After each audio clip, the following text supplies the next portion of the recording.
महाभारत का युद्ध खत्म हो गया तो धृतराष्ट्र और गांधारी के सभी 100 पुत्र मारे गए। उनका प्रिय दुर्योधन भी नहीं बचा। उसके बाद दोनों का जीवन कैसे गुजरा। महाभारत के युद्ध के बाद धृतराष्ट्र और गांधारी ने दुर्योधन समेत अपने 100 पुत्र खो दिए। उनके लिए बहुत बड़े दुख की घड़ी थी। राजपाट भी चला गया। युधिष्ठिर नए राजा बन गए और भीम नए युवराज। इस नई स्थिति में वह खुद को उपेक्षित महसूस करने लगे। भीम तो मौके बेमौके उनका अपमान भी कर देते थे। ऐसे में उन दोनों का जीवन कैसे बदल गया। वह इस युद्ध के बाद कब तक जिए।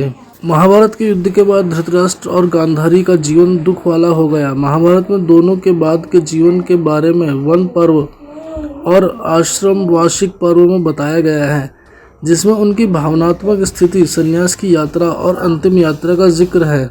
महाभारत के मूल संस्कृत ग्रंथ के साथ और उसके विभिन्न अनुवादों में धृतराष्ट्र और गांधारी के युद्ध के बाद की जिंदगी के बारे में बताया गया है। महाभारत का युद्ध कुरुक्षेत्र में लड़ा गया, जिसमें कौरवों और पांडवों के बीच भयंकर संग्राम हुआ।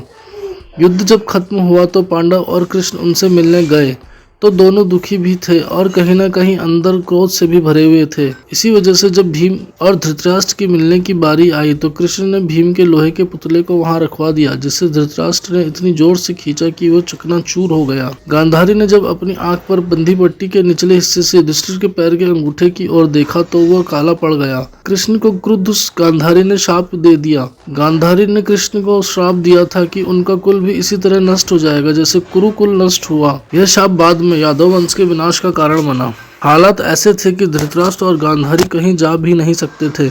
अंदर से पांडवों के साथ रहने का उनका मन भी नहीं था। दोनों ने महल छोड़कर जाने का उपक्रम किया तो युधिष्ठिर ने उन्हें रोक दिया, सम्मान भी दिया। उन्हें रहने के लिए महल और सेवक सेविकाएं दी। कोशिश की कि यह दोनों महसूस नहीं करें कि उनका कोई अनादर कर रहा हो। जब युधिष्ठिर का राजा के तौर पर अभिषेक हुआ तो धृतराष्ट्र को खास तौर पर उस समारोह में शामिल रखा गया। युधिष्ठिर अक्सर उनसे सलाह भी लिया करते थे, लेकिन धृतराष्ट्र और गांधारी को मालूम था कि वो अब निरापद हो चुके हैं।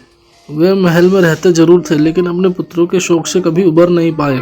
उनका दुख यह भी था कि उन्हें बार बार यह भी लगता था कि जिन पांडवों के साथ वे रह रहे हैं उन्होंने ही उनके पुत्रों की हत्या की है और इस स्थिति के लिए वही जिम्मेदार भी हैं। धृतराष्ट्र और गांधारी को हस्तिनापुर में हर किसी की निगाहें उनका मखौल उड़ाती हुई लगती थी। भीम तो अक्सर उन्हें चुभती हुई बातें भी कहते थे। धृतराष्ट्र तो जन्म से अंधे थे। गांधारी ने पति के प्रति समर्पण में अपनी आंखों पर पट्टी बांध रखी थी।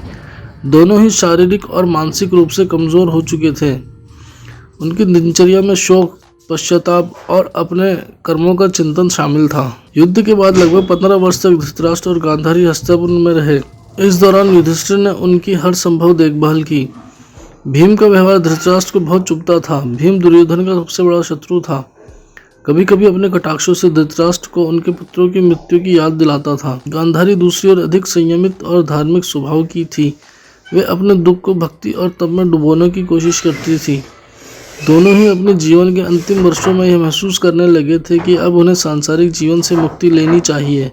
15 साल बाद विदुर ने धृतराष्ट्र को संन्यास लेने की सलाह दी। महाभारत के आश्रम वार्षिक पर्व के अनुसार युद्ध के 15 वर्ष बाद धृतराष्ट्र ने युधिष्ठिर से वन जाने की अनुमति मांगी। वे अपने जीवन के अंतिम समय को तप और पश्चाताप में बिताना चाहते थे। गांधारी ने भी उनके साथ जाने का फैसला किया।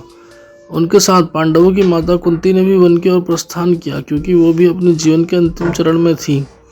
पुत्रों से दूर रहकर तप करना चाहती थी।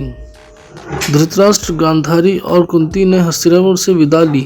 वन में एक आश्रम में रहने लगे। यहीं उनकी दिनचर्या में ध्यान, तपस्या और आत्मचिंतन शामिल था। वे अपने पिछले कर्मों के लिए पश्चाताप करना चाहते थे। अन्य पांडव उनसे मिलने आए, जिससे यह संकेत मिलता है कि उनके बीच पारिवारिक संबंध पूरी तरह टूटे नहीं थे। वन में रहते हुए एक दिन जंगल में आग लग गई। यह घटना महाभारत के मौसल पर्व से पहले की है। आग इतनी भयंकर थी कि धृतराष्ट्र, गांधारी और कुंती उससे बच नहीं सके। उन्होंने इसे अपने जीवन का अंत मानकर इसे स्वीकार कर लिया और आग में अपने प्राण त्याग दिए। उनकी आयु के बारे में महाभारत में स्पष्ट उल्लेख नहीं है, लेकिन अनुमान के आधार पर कुछ विद्वान मानते हैं कि युद्ध के समय धृतराष्ट्र लगभग 70-80 वर्ष के रहे होंगे, क्योंकि उनके पुत्र दुर्योधन की आयु उस समय 30-40 वर्ष के आसपास थी। युद्ध के बाद 15 वर्ष और जीवित रहने के कारण उनकी मृत्यु के समय आयु लगभग 80 से 95 वर्ष के बीच हो सकती है। गांधारी, जो धृतराष्ट्र से कुछ वर्ष छोटी थी, उनकी आयु लगभग 80 से 90 वर्ष रही होगी। आपको बता दें, ये जो भी जानकारी हमने आपको दी है ये धार्मिक मान्यताएं और सोशल मीडिया के माध्यम से दी है। मोक्ष चैनल इसकी पुष्टि नहीं करता है। ऐसी तमाम जानकारियों के लिए मोक्ष चैनल को सब्सक्राइब कर दें, बेल आइकन को भी जरूर दबा दें ताकि आपसे कोई भी महत्वपूर्ण जानकारी ना छूटे, और साथ ही साथ हर एक वीडियो को नोटिफिकेशन आप तक पहुंचे। कोई शिकायत या सजेशन देना चाहते हो तो नीचे कमेंट सेक्शन के माध्यम से दें।